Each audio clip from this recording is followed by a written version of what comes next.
Olá pessoal, na nossa aula de hoje a gente vai discutir um pouco a respeito do que em ecologia nós chamamos de tabelas e estratégias de vida dos organismos e das espécies.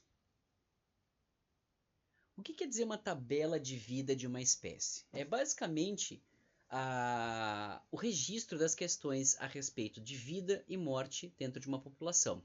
Tá? Eles vão trazer para a gente a ideia das probabilidades que um organismo dentro de uma população tem de viverem ou de morrerem e se reproduzirem em diferentes fases da vida. Então vamos dar informação do quanto que é possível, né, provável que um organismo tenha sucesso e sobreviva numa determinada fase da vida, quanto que ele tem de chance de morrer em determinada fase da vida e quanto que ele tem chance de sobreviver e deixar descendentes em determinadas fases da vida. A primeira coisa que a gente vai fazer é um pequeno exercício, onde a gente vai analisar a tabela de sobrevivência de um grupo de 1000 ovelhas. Tá? Um exemplo aqui bem para agropecuária. Então aqui, mostrando para a gente, na primeira coluna nós temos o intervalo de idade em anos dessas ovelhas, tá? De 0 a meio ano, de meio ano a 1, 1 a 2 e assim por diante até os 14 anos de vida desse grupo de ovelhas.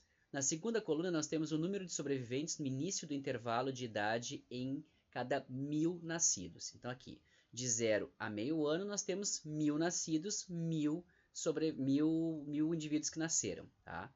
Aqui, na terceira coluna, o número de mortes que ocorre no início desse intervalo de idade em cada 1000 nascidos. Então aqui, de 0 a meio ano de vida, dos 1000 nascidos, nós temos 54 indivíduos que morreram. E aí nós temos na última coluna a taxa de mortalidade de idade específica pela fração de indivíduos vivos no início do intervalo que morreram durante esse intervalo. Então, se eu tenho no início 1000 nascidos no intervalo entre 0 e 0,5 anos, ou um ano e meio, 0 até meio ano de vida, eu tenho 54 indivíduos que morreram dessa população inicial de 1000 ovelhas, então eu vou ter uma taxa de mortalidade idade específica de 0,054. Depois de meio ano a um ano, dos 946 que haviam sobrado desses 1000 iniciais que nasceram, menos os 54 que morreram, morreram mais 145. Então, de 145 desses 946 vai nos dar uma taxa de mortalidade de 0,1533. Depois, descontando os 145 que morreram nessa faixa aqui, nós vamos ter de 1 a 2 anos, né, iniciando esse intervalo de 1 a 2 anos, 801 indivíduos. Nesse período morrem, de 1 a 2 anos, 12 desses 801 indivíduos. Então a taxa já cai novamente para 0,015 como a taxa de mortalidade de idade específica. Tá? E assim sucessivamente, descontando os que morreram na faixa anterior, o que sobrou, os que morreram novamente, o que sobrou, os que morreram novamente, o que sobrou, os que morreram novamente, e aqui as taxas de mortalidade específica. O que a gente pode observar nessa tabela aqui? O que eu quero que vocês observem? Quais foram as taxas etárias, as faixas etárias que nos deram, né, como informação, a partir aqui da taxa de mortalidade específica, que é mais provável para as ovelhas morrerem. Tá? E por que isso acontece? Ué, se nós observarmos que as taxas mais altas de mortalidade se concentram aqui nessa faixa aqui, ó, do início da vida dessas ovelhas, tá? Olha aqui o valor que temos aqui, ó, 0,1533, enquanto aqui nós já temos 0,015, aqui nós temos 0,016, 0,0155, tá? Então são valores baixos aqui. E aqui, quando nós vamos subindo novamente para uma idade mais avançada dessas ovelhas, os valores voltam a subir mais uma vez. Então, nós já pulamos do 0,0 alguma coisa para 0,23, 0,42, 0,61 até 0,93. Tá? Praticamente 1 aqui. Tá? Praticamente toda a população que sobrou aqui morreu, porque das 96 que haviam sobrado, 90 morreram. Tá? Então aqui foi um período bem crítico, dos 11 aos 12 anos. O que nós podemos observar então? Os dois locais do trajeto de vida dessas ovelhas, elas estão mais suscetíveis a morrerem bem no início da vida e no final da vida. Tá? Então, por que isso acontece? No início da vida, porque o organismo ele é mais frágil, né? Esses animais estão mais suscetíveis a doenças, eles estão mais suscetíveis, eles dependem completamente, né, de outros organismos para viverem, eles estão mais suscetíveis a doenças, eles estão mais frágeis, então é mais fácil de morrerem nessa fase de vida do que depois que entram numa fase de vida do que seria a adolescência e a fase adulta. E depois, lá para o final da vida, por conta, obviamente, do desgaste do organismo, né? Todos os organismos, todas as espécies têm um período de vida. Então começa a chegar naquela idade lá média de vida que esses organismos têm, que essa espécie tem, e aí começa a haver deterioração do organismo por deterioração do material genético. As células começam a deixar de funcionar, o que vai fazer com que os tecidos deixem de funcionar, os sistemas deixem de funcionar e, por fim, o organismo como um todo deixa de funcionar. Assim, o organismo fica mais suscetível a desenvolver doenças e sejam elas ocasionadas por patógenos, né, por vírus, por bactérias, por fungos, por protozoários, o que for, ou doenças do próprio organismo, como o desenvolvimento de um tumor, por exemplo, né? Então, ao final da vida, todas as espécies vão ser mais suscetíveis para morrerem quando elas estiverem chegando no limite do que suporta a sua genética para a vida daquela espécie. A forma mais fácil da gente avaliar, né, o histórico de vida, né, desses indivíduos pelas tabelas de vida, ao invés de a gente fazer uma tabela, é a gente fazer a chamada curva de sobrevivência.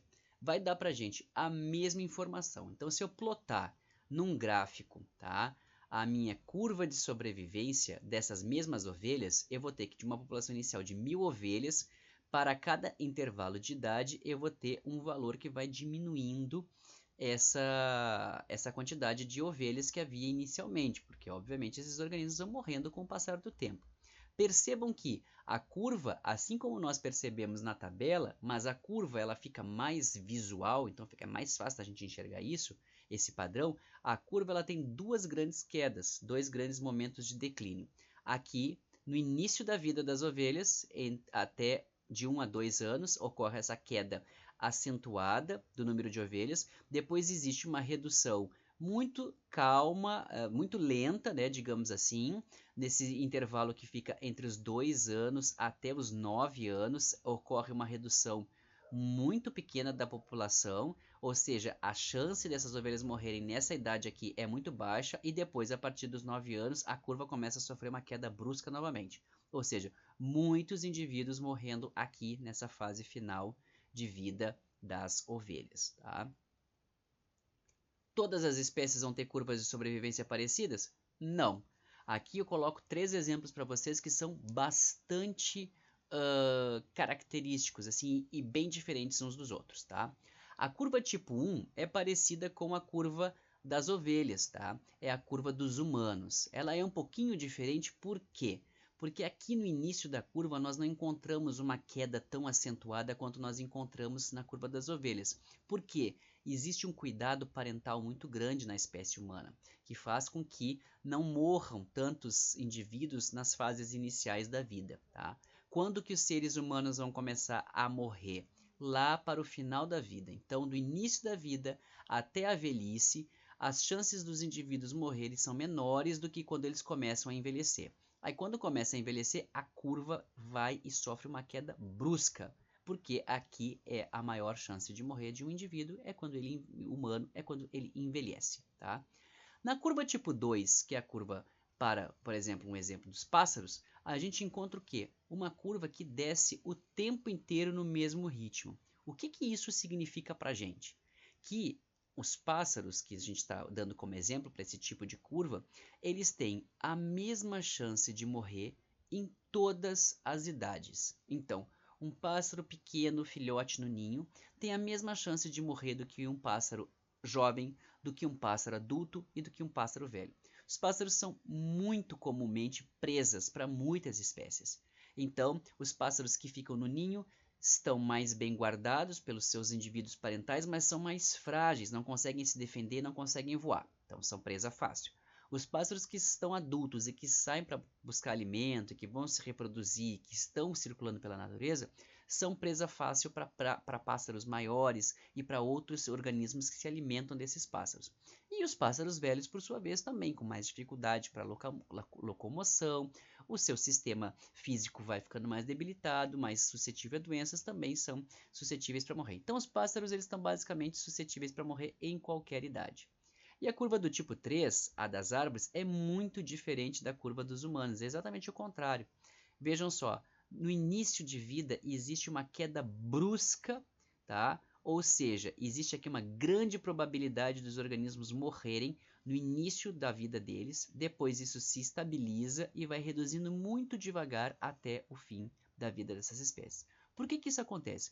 Porque para a maior parte das plantas, né, para todas as plantas, a fase de vida mais delicada para as plantas e onde ocorre a maior mortalidade é o momento em que elas germinam a semente e as plântulas saem de dentro da semente e se estabelecem no ambiente.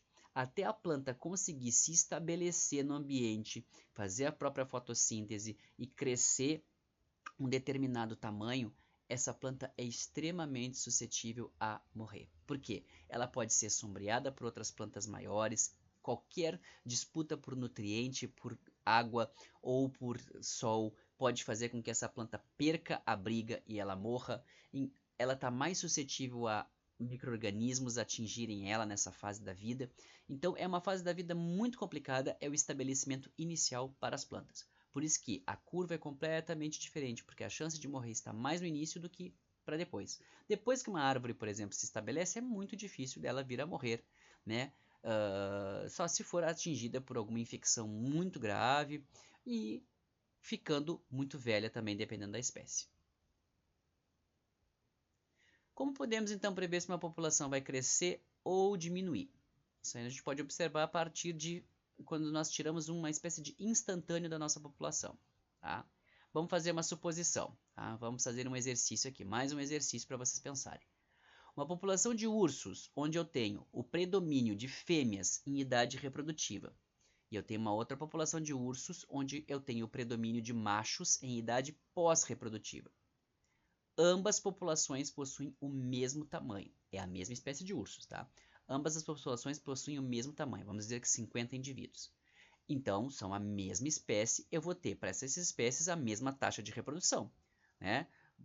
A média da taxa de reprodução dos seres humanos é a mesma para todos, né? Como espécie, tá? Então, para os ursos também. Eu vou ter também a mesma taxa de reprodução e sobrevivência por idade. Então, a tabela de vida vai ser basicamente a mesma porque é a mesma espécie. Só que essas populações têm estruturas diferentes. E eu vou perguntar para vocês, essas populações vão seguir o mesmo caminho ou não? O que vocês acham? E por quê?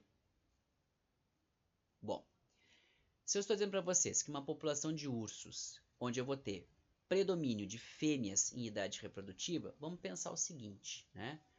Eu posso, geralmente, fazendo uma analogia até com a espécie humana, eu posso ter um macho para fecundar várias fêmeas.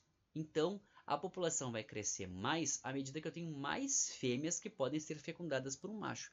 A fêmea não pode ser fecundada por vários machos na espécie de urso, por exemplo, e dar vários ursinhos, né? Um de cada macho. Então, assim, ter uma fêmea com 10 machos, cada um vai chegar lá, vai fecundar a fêmea e vão nascer 10 ursinhos novos. Não, não é assim que funciona. Tá? A fêmea vai acasalar com um macho e ela vai ter um ou dois indivíduos, né, um ou dois ursinhos que vão nascer depois. Então, se eu tiver uma população que tem mais fêmeas do que macho, eu vou ter uma maior capacidade de produção nessa espécie, principalmente porque essas fêmeas estão em idade reprodutiva. Agora, na outra população, onde eu tenho o predomínio de machos que estão em idade pós-reprodutiva, é um monte de macho velho. Uma população onde eu tenho o predomínio de machos velhos, vai ter uma elevada taxa de reprodução? Não. Então, qual que é a tendência dessas duas populações? A população onde predominam fêmeas em idade reprodutiva é aumentar, e a população onde predominam machos em idade pós-reprodutiva é reduzir e se extinguir. O que eu preciso para prever o caminho de uma população? Observar a estrutura de idade e sexo da população, como nós fizemos agora com o exemplo dos ursos, e E aí a gente monta a pirâmide populacional dessa minha população, e aí eu vou entender qual que é a possibilidade, né, a tendência de crescimento dessa população. Já vimos isso na aula anterior, né, no assunto anterior sobre dinâmica de população, só que aqui com mais detalhes. Nós temos populações em crescimento, e esse crescimento pode ser um crescimento rápido, né, questão que caiu inclusive na prova, né, população em crescimento rápido quando a pirâmide é muito aguda, né, ela tem a base em relação ao ápice bem diferenciado. Então, isso significa que essa população está crescendo de forma muito aguda. E a população de crescimento lento é quando eu tenho uma pirâmide de base larga, mas que vai afinando aos poucos. Quando eu tenho os 3/3 dessa pirâmide mais ou menos equilibrados, eu tenho uma população estável, tá? E eu tenho uma população que está em declínio ou diminuição quando eu tenho a base dessa população mais estreita do que o meio e o ápice dela, tá? O que vai determinar o formato das pirâmides populacionais? A história de vida dessa espécie, a expectativa de vida dessa espécie e a taxa de reprodução, que é o que nós chamamos de fecundidade. Tá? Então, a história de vida, as tabelas de vida, né? Em qual momento tem mais possibilidade desse organismo sobreviver, né? Como é que é essa estrutura. A expectativa de vida é o quanto que esse indivíduo tem, né? Essa espécie tem de anos pela frente, e a taxa de reprodução é quantos indivíduos esse organismo é capaz de reproduzir ao longo da sua vida. Vamos fazer aqui um exercício a respeito disso. Ó. Vamos comparar organismos diferentes, com diferentes histórias de vida, que vão acabar dando projeções diferentes sobre as populações desses indivíduos. Tá? O elefante, tá? Que é da espécie do gênero Loxodonta. A expectativa de vida de um elefante é em torno de 60 a 70 anos. Só que os elefantes possuem longa dependência dos seus pais e eles demoram para chegar na maturidade sexual. O final da adolescência de um elefante, que é quando ele entra na maturidade sexual, é em torno dos 10 anos de idade. Então, uma coisa meio que parecida com a espécie humana, né? Expectativa de vida de 60 a 70 anos, depende muito do tempo dos pais. Para entrar no período fértil também demora bastante. Só que a gestação de uma elefanta é de 22 meses. Então, é muito tempo, é quase 2 anos de gestação. E os eventos reprodutivos vão se dar a cada período de 2 anos, isso é óbvio, porque se a gestação dura 2 anos, não poderia ser menos que isso, a 4 anos. Então, assim, ela pode ter um filhote novo logo que nasce o anterior, e aí ela ser fecundada, né, logo que nasce o anterior, ou até mais 2 anos ainda, até o filhote já estar um pouquinho maior para que ela possa passar por mais um evento reprodutivo. E para cada evento reprodutivo nasce um filhote. Então a gente pode imaginar que ao longo da vida de um elefante, por mais que ele viva até 70 anos, ele vai demorar para amadurecer sexualmente. As gestações vão ser muito longas. Os eventos reprodutivos vão ser muito espaçados e o indivíduo vai ter só um filhote. A gente pode imaginar que uma elefanta vai ter muito poucos filhos ao longo da vida. Tá? Agora, o coelho, em compensação, né, vai ter uma expectativa de vida de 1 a 2 anos. A maturidade sexual é atingida com 1 mês de vida. O período de gestação de um coelho para gerar coelhinhos é de 1 mês apenas. E a cada gestação pode nascer de 1 a 14 filhotes. Então, os eventos reprodutivos podem se dar mensalmente, porque se a gestação dura só 1 mês, ele pode se reproduzir praticamente todos os meses. Pense na quantidade de filhos que um coelho pode ter. E aí o salmão, que tem uma história de vida um pouquinho diferente. A expectativa de vida de um salmão é de 4 a 6 anos, podendo ser até 10. Só que ele atinge a maturidade sexual dele entre 3 a 7 anos, então vai depender, né? Se é um salmão que vive até 10 anos ou se é um salmão que vive até 6 anos, tá? O período de gestação não acontece porque não ocorre gestação, a fecundação é externa, tá? Então, larga os ovos, larga os espermatozoides, vão se encontrar, não tem gestação, tá? E aí, quantos filhotes? O salmão libera em torno de 500 a 2.000 ovos por quilo de peso corporal. Tá? Então pensem bem nesse valor. Tá? Só que os eventos reprodutivos costumam ser um único evento reprodutivo na vida. O salmão costuma descer, né, ele nasce em água doce, desce para água salgada, depois volta para a água salgada no lugar onde ele nasceu para poder se reproduzir, e aí geralmente o desgaste que esse bicho enfrenta é tão grande que o evento reprodutivo é o canto do cisne dele, tipo, é o último evento que ele faz, e aí depois disso ele tá tão desgastado, né, e tal, que ele acaba morrendo. Ocorre raramente da fêmea conseguir fazer esse percurso mais de uma vez na vida, tá?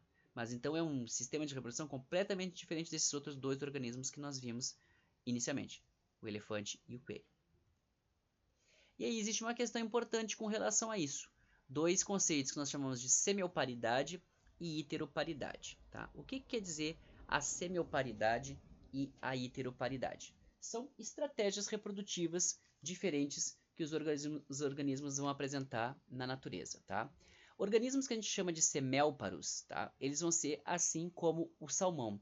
Eles vão ter um único evento reprodutivo ao longo da sua vida e geralmente esse evento reprodutivo vai ser seguido da morte desse indivíduo. Então, esse evento reprodutivo, ele costuma gerar uma quantidade muito grande de filhotes, digamos assim, né? Vamos botar entre aspas. Porque o organismo ele vai colocar toda a energia dele para gerar um número muito grande de indivíduos nesse evento reprodutivo, tá? Então é aquela, assim, vai se reproduzir, coloca toda a energia que tem naquilo ali, ocorre um desgaste tão grande do nível de energia do indivíduo que ele morre depois desse evento reprodutivo. Então a vida inteira ele foi crescendo, se desenvolvendo, quando chega o momento de se reproduzir, põe todo o seu esforço naquilo e adiós. Tá? Agora, os indivíduos que a gente chama, né, que possuem a heteroparidade, que são os indivíduos heteróparos, eles vão ter vários eventos reprodutivos ao longo da sua vida. Só que para todos esses eventos reprodutivos ele vai ter uma quantidade menor de filhos, né, menor de progênie. A progênie vai ser menor. Tá? Um exemplo muito interessante, é muito comum de acontecer semioparidade, né? Geralmente esses indivíduos que vão ter a heteroparidade vão ser indivíduos que vão acabar cuidando melhor da sua progênie, tá? A semioparidade é um evento bastante comum de acontecer entre plantas, né? Um exemplo está aqui, né, nessa imagem que eu mostro para vocês, que é um bambu, que é um exemplo muito extremo de semioparidade, né? Os bambus da China, eles crescem ao longo de muitos anos, apenas crescimento vegetativo, sem nenhum evento reprodutivo, tá? Então, até cerca de 80 anos, esses bambus vão crescendo, crescendo, crescendo. Até tem um ditado que diz que as pessoas que plantam bambus, né, na China, elas não plantam para elas verem a florada dos bambus, elas plantam para que os descendentes vejam as floradas dos bambus. Porque geralmente esses bambus eles vão levar até cerca de 80 anos em média de crescimento vegetativo, apenas a parte vegetativa, né? Caule, raiz e folhas crescendo durante 80 anos. Lá pelos 80 anos de idade, esses bambus jogam as suas estratégias reprodutivas. Eles colocam suas flores, lançam suas flores. Eles, né, têm uma florada enorme, onde tem uma grande quantidade de flores, onde se produz muito pólen. E aquilo ali é uma profusão de pólen para que possa haver esse evento reprodutivo. E aí ocorre depois a morte desses bambus. Então é um único evento reprodutivo que libera o máximo possível da capacidade dessa espécie para se reproduzir. E aí ela morre.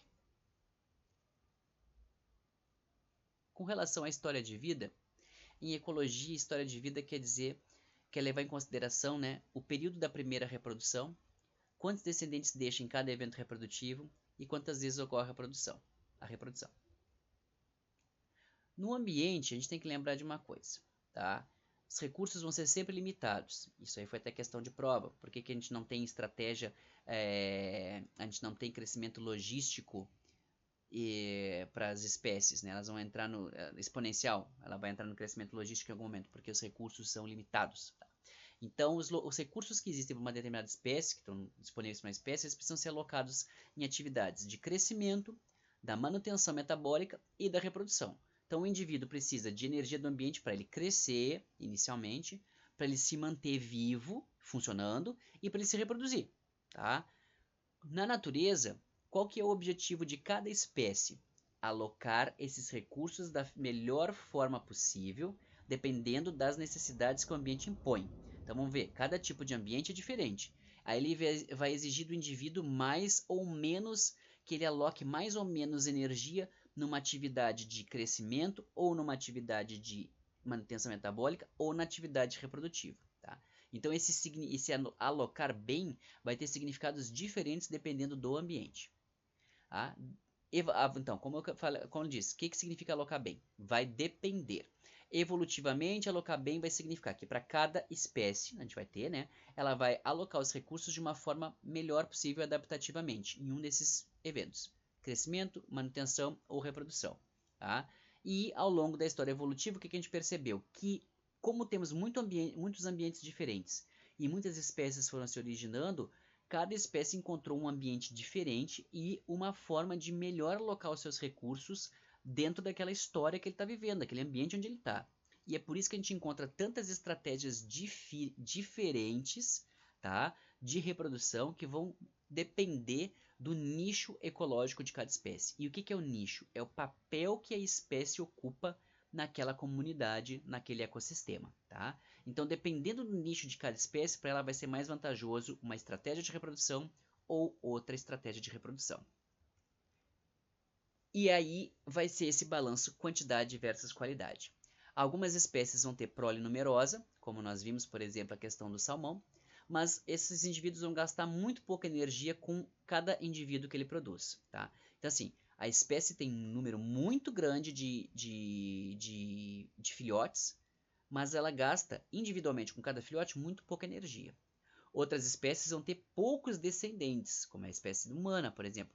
Mas para cada indivíduo que um ser humano produz, ele investe muita energia no cuidado com esse filho que está nascendo. Tá? E aí a gente tem a ideia de que a fecundidade vai ser inversamente proporcional à energia investida por descendente.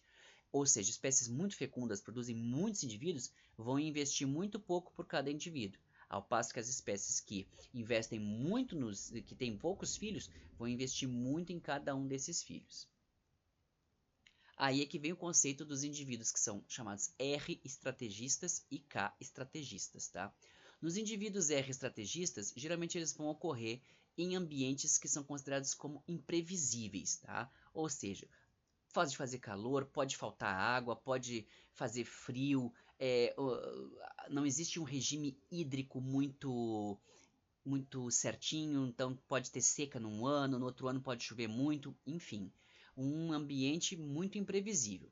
Nesse caso de um ambiente muito imprevisível, a gente vai ter geralmente alta mortalidade de indivíduos. Então pense numa planta, por exemplo, que lança suas sementes num ambiente altamente imprevisível, esperando que vai se lançar sementes no ambiente próximo da estação chuvosa. Então começou a chover naquela época do ano certinha, tá? Que está previsto para chover, começou a ocorrer as chuvas, as plantas lançam suas sementes, de repente, do nada, é um laninha, um El Niño, o que for, aquelas chuvas foram um alarme falso e entra num período que era para chover, de repente numa seca violenta. Alta mortalidade dos indivíduos. Tá? Então, se é um ambiente assim, nesse sentido de ser imprevisível, esse ambiente provoca alta mortalidade.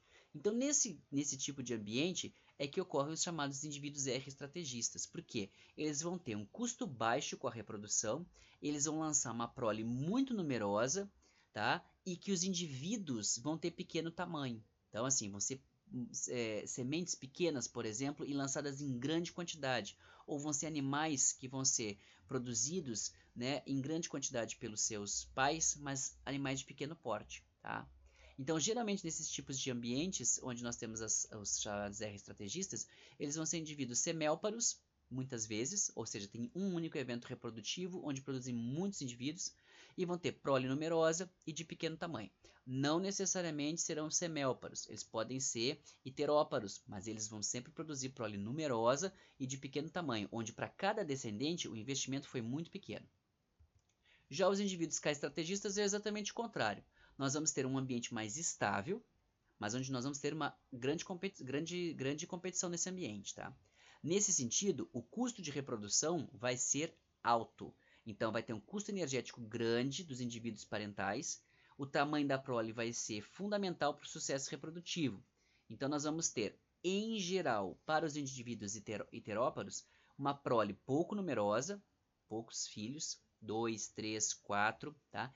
e de tamanho maior. Então, os filhotes já nascem maiores e vão mais bem preparados para o ambiente, porque é um ambiente que é estável, mas que tem muita competição. Então, a ideia é ter poucos indivíduos mais bem formados ao nascer, onde foi feito um investimento grande de energia e que vão se dar bem logo de cara nesse ambiente, e vai ser necessário um cuidado dos pais com esse indivíduo, mas que isso vai dar uma certeza de que esses indivíduos vão se estabelecer. Ao passo que nos R estrategistas, eles têm certeza de que a maior parte vai morrer. Mas se um ou outro sobreviver, já está de bom tamanho. Então, isso aqui resume mais ou menos essa questão da estratégia RK. Tá? Os organismos que produzem um grande número de descendentes, eles vão investir pouca energia em cada um deles, tá? E não vão oferecer muito cuidado parental. Esses indivíduos então vão estar os novos, né, os filhotes, por conta própria.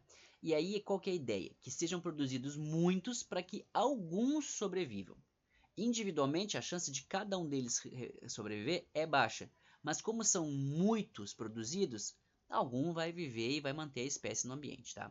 Já os organismos que vão produzir poucos descendentes, eles geralmente vão fazer um investimento de energia muito grande, né? Às vezes os animais chegam a ficar completamente desgastados depois da gestação, porque investem a própria energia do corpo e os nutrientes do próprio corpo para dar origem ao seu indivíduo, para o seu filhote, tá? E aí vai acontecer o quê? Um investimento de energia muito grande e dedicação com cuidado parental. Esses organismos eles vão fazer o que a gente chama de colocar os ovos numa cesta só, tá? E aí eles vão investir grande quantidade de energia para ocorrer a sobrevivência de cada um dos descendentes, porque vão ser sempre muito poucos descendentes para cada evento reprodutivo, ok?